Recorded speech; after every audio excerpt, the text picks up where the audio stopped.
Good morning, class. Today we're going to be talking about some of the important compromises of the Constitutional Convention. Of course, the Constitutional Convention is from where we get our U.S. Constitution.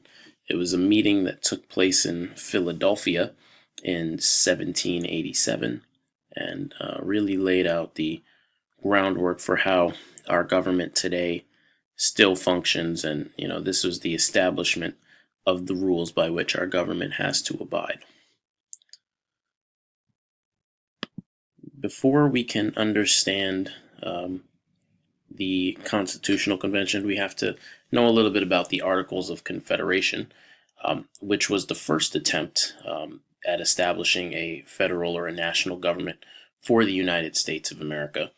But it was a failed attempt. And, it failed for several reasons. The many Americans, after having fought a Revolutionary War, were fearful of creating a central government that would be too strong, because then the fear would be that it would abuse the powers of the people, and that was the type of government that they had just come from.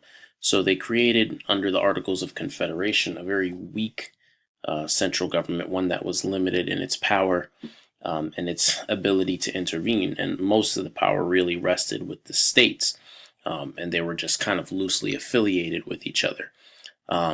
However, it was seen pretty quickly that having a federal or a national government that was too weak was going to cause a lot of problems, because each state was almost being run as its own country, and because the federal government didn't have the ability to step in and have authority over the states. They didn't have to listen to them on virtually anything. And so it was really dividing the country more so than uniting it. So because of this, it was determined that they would hold another meeting and draft a new document to fix some of the problems under the Articles of Confederation. And as we already said, that meeting took place in the city of Philadelphia in the year 1787. Now, one of the important compromises for us to know and to understand is what's known as the Great Compromise. And it started off on the issue of representation in Congress. So, it was being discussed how representation would be determined.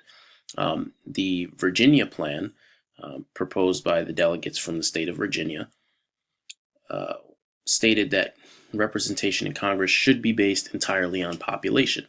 So the states with the most people would have the most legislative authority. And remember, of course, Virginia was the most populated state in the country at this time. So, it made sense that they would want to have it done in this way.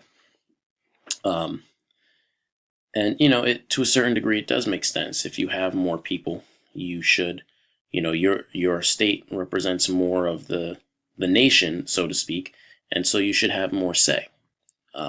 However, New Jersey and other smaller states didn't quite agree with this. They thought that every state should have an equal number of representatives in Congress, and that that would ensure that all states were valued equally within Congress, and would have equal control over the government and how it was run and things of that nature. And so they came up with a plan to have one representative for every state, regardless of population. And, this was a heated battle that went on back and forth, until the Great Compromise was reached. And so the Great Compromise, also known as the Connecticut Plan, is essentially a combination of the two. So it stated Congress should consist of two houses, which is what we call a bicameral legislature. Bicameral just means two houses. And that one house the representation in one house would be determined by population, and that house would be considered the lower house of Congress. And then in the upper house of Congress, every state would have an equal number of representatives, and that number would be two. And so this was somewhat a mixture of the two plans. And so the two sides finally agreed, okay, this was a compromise with which everyone could live. Neither side got everything that they wanted, but both got something that was acceptable to them. And so that's still the legislature that we have today. We have in Washington the Senate and the House of Representatives. Now, in the Senate, which is the upper house of Congress, there are 100 members because there are 50 states, and every state has 2 members regardless of how populated the state is. But in the House of Representatives, you have 435 members. And, for instance, New York has 27 members in the House of Representatives. The state of California has 53. And, so it depends based on your population. And a census is conducted every 10 years. And, the number of members that you get is redistributed based on what population changes have occurred within that last 10 years. But this compromise, known as the Great Compromise, was very important for us to establish our legislature, how we were going to be represented in that national government.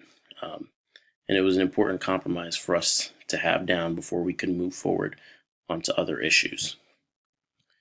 Another famous compromise is known as the 3/5 Compromise.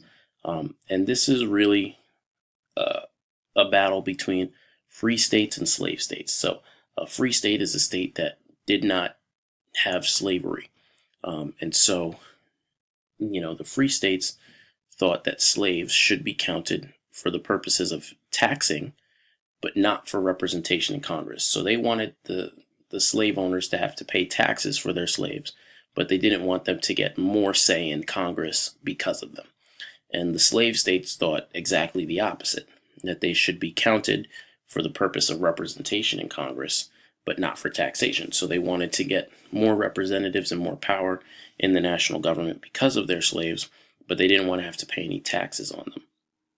And so, again, this battle waged back and forth until eventually a compromise was suggested.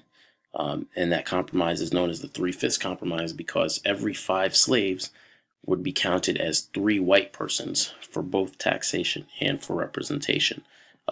And so that meant that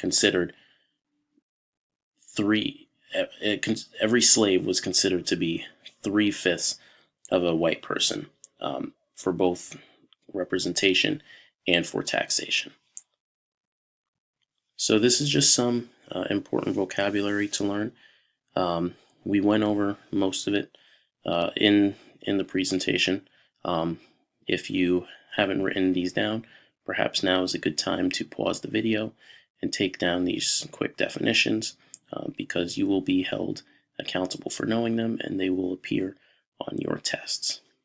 Take care, guys.